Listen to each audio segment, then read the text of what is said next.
제2장 타락론. 인간은 누구나 선을 따르려는 본심의 지향성을 가지고 있으나 자기도 모르게 어떠한 악의 세력에 몰리어 원치 않는 악을 행하게 됩니다. 기독교에서는 이 악의 세력의 주체를 사탄이라고 합니다. 인간이 인류의 죄악사를 청산하고 선의 역사를 이루기 위하여 사탄이 사탄된 동기와 경로와 그 결과를 밝히는 타락론을 알아야 하는 것입니다. 제1절 죄의 뿌리. 죄의 뿌리. 이제까지 죄의 뿌리가 무엇인지 안 사람은 한 사람도 없었습니다. 다만 기독교 신도들만이 성경을 근거로 인간조상 아담과 헤아가 선악과를 따먹은 것이 죄의 뿌리가 된 것이라고 막연하게 믿어왔습니다. 그들은 선악과가 문자 그대로 어떤 나무의 열매인 줄로만 알고 있었습니다. 그러나 부모 되시는 하나님이 자녀들이 따먹고 타락할 수 있는 과실을 보기 좋고 탐스럽게 만들어서 손쉽게 따먹을 수 있는 곳에 두셨을 리가 없는 것입니다. 또한 먹는 물건이 원죄를 유전하는 요인이 될 수는 없는 것입니다. 사랑의 하나님께서 인간에게 사망이 따르는 방법으로서 시험을 하셨으리라고는 볼 수가 없습니다. 아담과 헤아가 먹을 것을 위하여 죽음을 무릅쓰면서까지 하나님의 말씀을 어겼으리라고는 생각이 되지 않습니다. 그러므로 선악과는 물질이 아니고 생명도 문제되지 않을 만큼 강력한 자극을 주는 무엇임에 틀림이 없습니다. 죄의 뿌리. 성경의 많은 주요한 부분이 상징이나 비유로 기록되어 있습니다. 그러면 선악과는 무엇을 비유하였을 것입니까? 이것을 해명하기 위하여 창세기 2장 9절에 있는 선악을 알게 하는 나무와 함께 있었다고 하는 생명나무가 무엇인가를 먼저 알아보도록 하겠습니다. 생명나무와 선악을 알게 하는 나무. 생명나무는 바로 창조 이상을 완성한 남성입니다. 그것은 결국 완성한 아담을 비유한 말입니다. 선악을 알게 하는 나무라고 한 그 나무는 창조 이상을 완성한 여성을 상징하는 것입니다. 그것은 결국 완성한 헤아를 상징한 말이 되겠습니다. 성서에서는 예수님을 포도나무요 혹은 감람나무로 비유하고 있습니다. 이와 마찬가지로 하나님은 인간 타락의 비밀을 암시함에 있어서도 완성한 아담과 헤아와를 두 나무로 비유하였던 것입니다. 뱀의 정체. 헤아와를 꼬여서 범죄케 한 것은 뱀이었다고 성서에 기록이 되어 있습니다. 이 뱀은 인간과 담화를 할 수 있었습니다. 두 번째는 영적인 인간을 타락시킨 영적인 존재인 것입니다.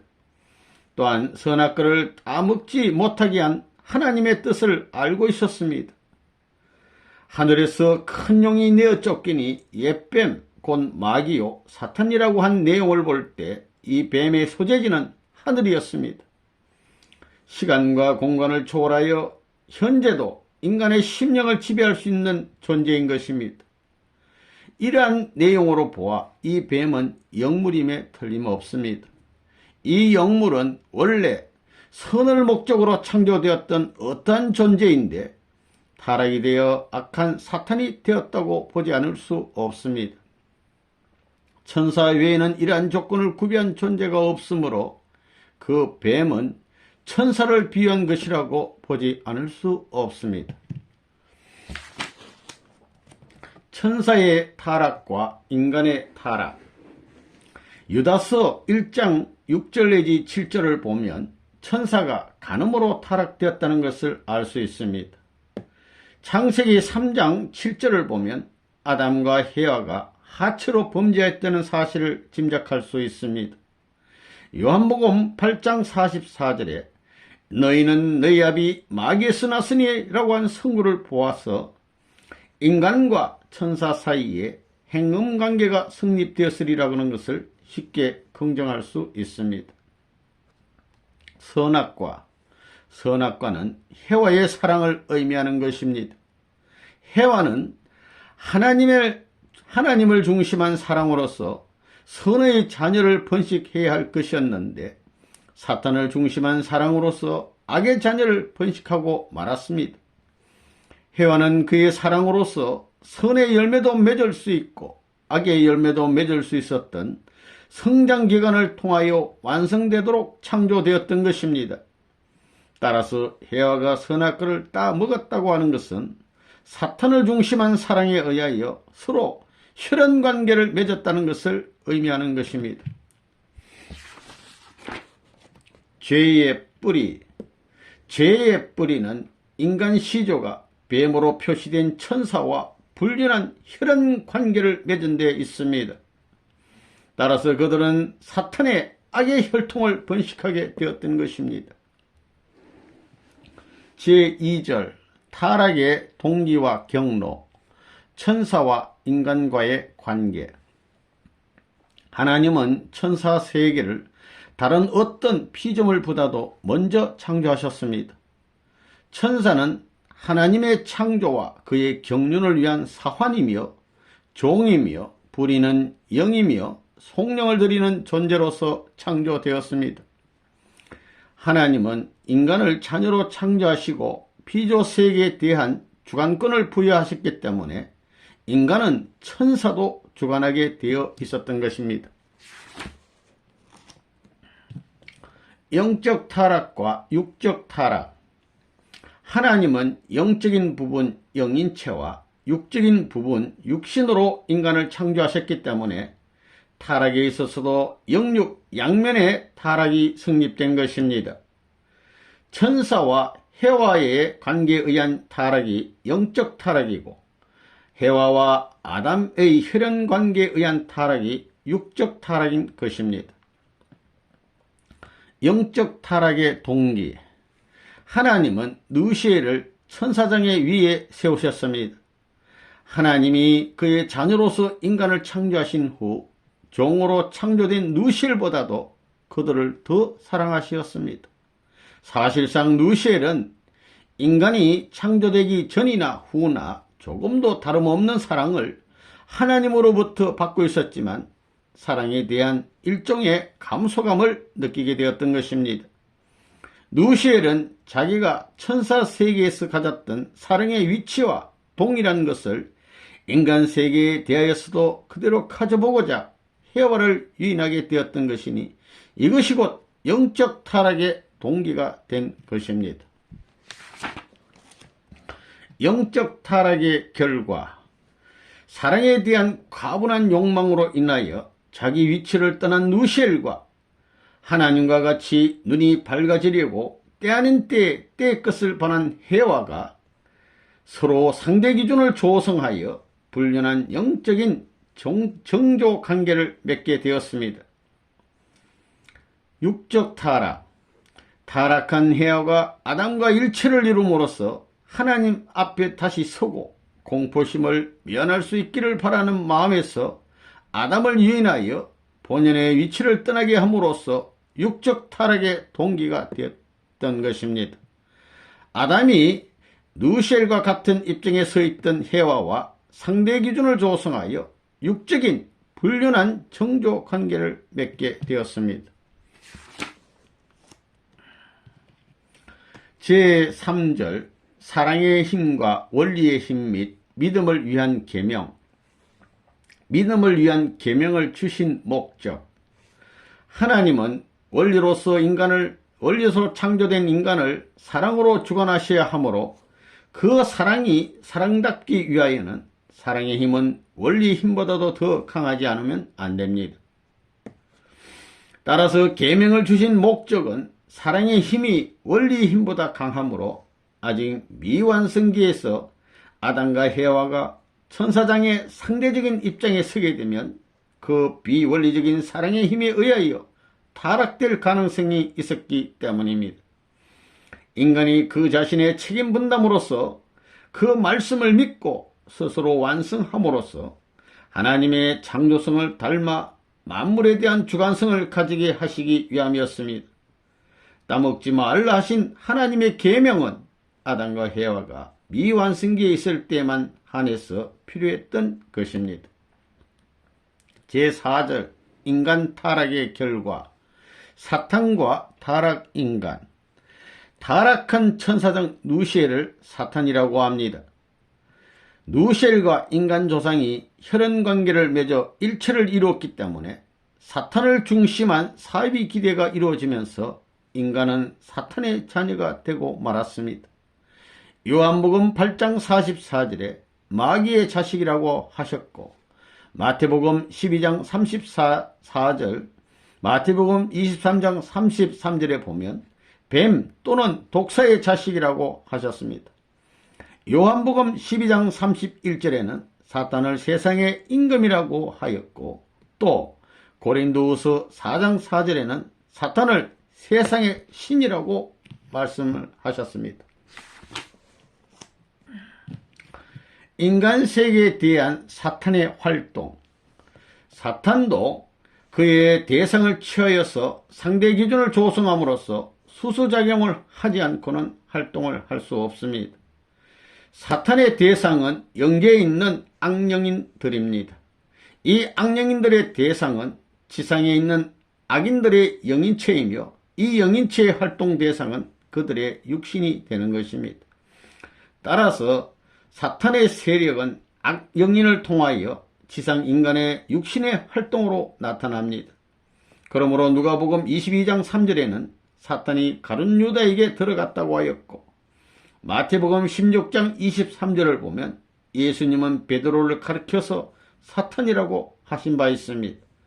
악령인체를 마귀의 사자라고 한 기록도 있습니다. 죄라는 것은 사탄과 상대 기준을 조성하여 수수작용을 할 수 있는 조건을 성립시킴으로써 천법을 위반하게 되는 것입니다.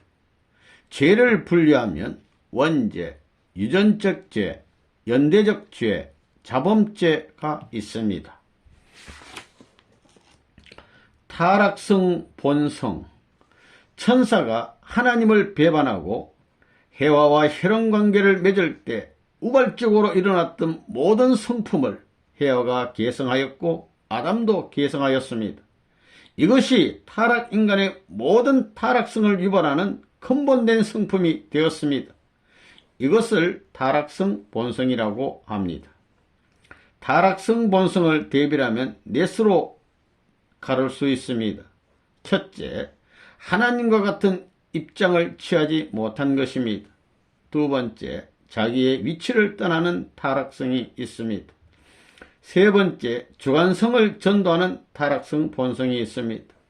네 번째, 범죄 행위를 번식하는 타락성 본성이 있습니다. 제5절 자유와 타락. 자유의 원리적 의의. 자유라고 하는 것은 자유의지와 그에 따르는 자유행동을 일괄하여 표현한 말입니다. 그러므로 자유의지가 없는 자유행동은 있을 수 없는 것이며, 자유행동이 따르지 않는 자유의지도 완전한 것이 될 수가 없는 것입니다. 자유의지는 곧 마음의 발로인 것입니다. 창조 본연의 인간은 하나님의 말씀, 곧 원리를 벗어나서 그 마음이 움직일 수는 없습니다. 자유의 원리적 의의. 첫째, 원리를 벗어난 자유는 없습니다. 두 번째, 책임 없는 자유는 없습니다. 세 번째, 실적 없는 자유는 없습니다. 인간은 자유로 인하여서는 결코 타락될 수 없습니다. 제6절 하나님이 인간 조상의 타락 행위를 간섭치 않으신 이유. 1. 창조 원리의 절대성과 완전 무결성을 위하여. 천지전능하신 하나님이 인간 조상의 타락 행위를 왜 간섭하지 않으셨는가? 창조 원리에 의하면 하나님은 인간이 하나님의 창조성을 닮음으로써 하나님이 인간을 주관하시듯이 인간도 만물 세계를 주관하도록 창조하신 것입니다. 인간이 창조성을 담기 위하여서는 자신이 7인 분담을 수행하면서 성장기간을 거쳐서 완성해야 합니다. 그러므로 이 기간에는 하나님이 직접 주관해서는 안 되는 것입니다. 만일 하나님이 성장기간에 있는 인간을 간섭하시면 인간의 7인 분담을 무시하는 결과가 되며 또 하나님이 스스로 창조 원리를 무시하는 입장에 서시게 되는 것입니다. 동시에 원리의 절대성과 완전 무결성을 상실하고 말기 때문에 타락행위를 간섭하실 수 없었던 것입니다. 이 하나님만이 창조주로 계시기 위하여 하나님께서 어떠한 존재나 행동을 간섭하시게 되면 간섭받는 존재나 행동은 벌써 창조의 가치가 부여되어 원리적인 것으로 인정이 됩니다. 따라서 인간의 타락행위를 간섭하시게 되면 그것은 원리적인 것으로 인정이 되고 사탄도 또 하나의 창조주의 입장에 서게 되므로 하나님만이 창조주로 계시기 위하여 간섭하실 수 없었던 것입니다. 3. 인간을 만물의 주관 위에 세우시기 위하여 미완성계에 있는 인간을 하나님이 직접 주관하시고 간섭하시게 되면 인간은 그 책임 분담을 완수하지 못하여 하나님의 창조성을 갖지 못하므로 만물을 주관할 자격을 갖지 못하게 되는 것입니다. 그러므로 하나님은 인간을 만물의 주관 위에 세우시기 위하여 아직도 간접 주관권 내에 있었던 미완성한 인간의 타락 행위를 간섭하실 수 없었던 것입니다.